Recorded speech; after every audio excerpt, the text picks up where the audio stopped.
Vatan yuragimizdagi eng buyuk haqiqat. Bayroq boshimiz uzra balqigan or nomusdir.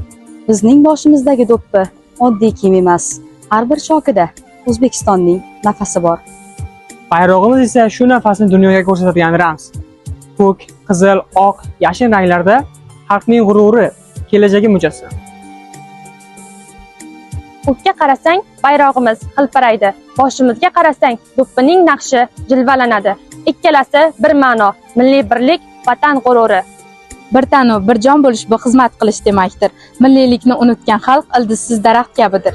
O'zbekiston yoshlari kelajak tomon intilmoqdalar. Ular do'ppiki bayroqni baland tutayotgan avloddir.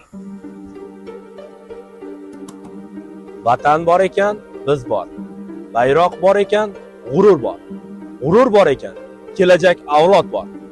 Do'ppimiz, O'zligimiz, bayrog'imiz, mustaqilligimiz, millatimiz qudratimiz. Yashasin O'zbekiston!